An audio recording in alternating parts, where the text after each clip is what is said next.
Today I'm going to be talking about, is there another possibility of a housing market crash like in 2008? Let's get into it.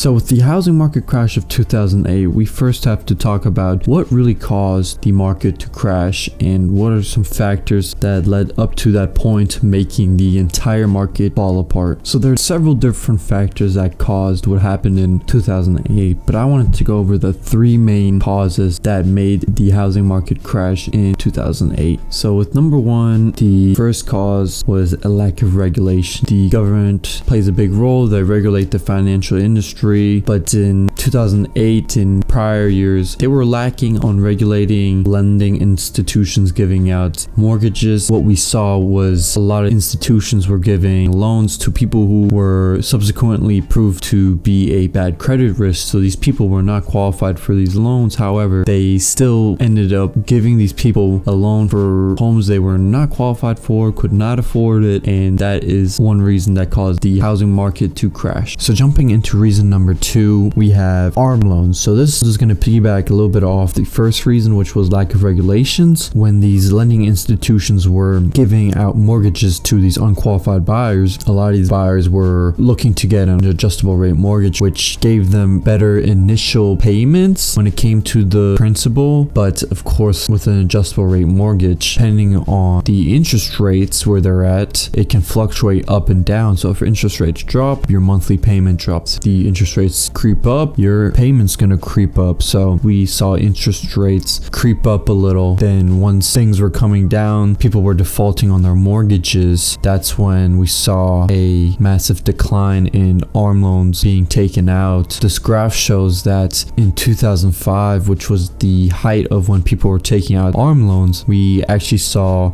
upwards of 70% of people were trying to finance with an ARM loan. So this was a big reason on why the housing market crashed like it did in 2008. For the third and last reason, we have the unemployment rate. So the unemployment rate is a statistic of how many American people are currently unemployed. So when we're looking at the years between June of 2003, which was at 6.3%, to February 2007, which was 4.5%, it actually declined. And so once we see record low unemployment numbers, that's when we see the market start to heat up, consumer spending goes up, the interest rates start to go up, and in order to cool off the market, the unemployment rate has to go up. So after 2007, when we saw 2008 and then even 2009, we saw a peak of 10% in October of 2009. What led up to the crash, unemployment had to go up in order to cool off the market, reduce interest rates, and then once we saw a peak of 10%, we then had a slow decline in unemployment and eventually then once again reached record low until 2020. So moving on, I'm going to give a couple reasons on why and why not the market could crash again like in 2008. So the reasons on why the market will not crash again is, number one, for the past years we've seen tight regulations when it comes to mortgages given out. We've seen people that have steady income, have a stable job, already money in the bank, have a good credit score. These have been the type of buyers that have been buying up properties. And so whereas in 2008 we saw many people with bad credit score, they weren't able to afford the payment and were generally not financially stable in order to make payments or have a stable job. The next reason would be few people have taken out ARM loans in the last several years due to the interest rates being so low. There was no reason for people to take out an adjustable rate mortgage where interest rates were in the 2-3%. It wouldn't make sense to try to get a lower rate than that, as it's nearly impossible to see anything lower than that. So most people, they either did a 15-year or 30-year fixed and have locked in a super low rate, making the payment much cheaper than it is with the higher rate. And the third reason is record low unemployment, which could be good, but it could also be bad. We have seen back in 2006 and 7 where we saw low unemployment numbers. That's what caused the market to heat up, and then unemployment unemployment had to go up in order to cool off the market, which right now we're at 3 close to 4% unemployment rates, and the market's starting to heat up, and we're gonna have to see what the Fed does when it comes to interest rates, if they're going to increase unemployment rate in order to make interest rates cool off. So moving on to some reasons on why we could possibly see another market crash or correction coming in 2024 or in the next several years. With number one, we're in high interest rate territory. So the interest rates has been currently fluctuating between 6, 7, even 8% depending on what loan. But with these high interest rates, the highest we've seen in over 20 years, it's making it difficult for a lot of businesses, for a lot of people to take out loans and be able to afford things, as prices have been soaring since 2020. Another reason is credit card debt is at an all-time high. So consumer credit card debt is over $1 trillion. We're at an all-time high. People are maxing them out, and with these credit cards, we've seen record interest rates as interest rates been going up. So our credit card interest going up, auto loans are going up, mortgage rates are going up, especially with the U.S. national debt. We're at $34 trillion,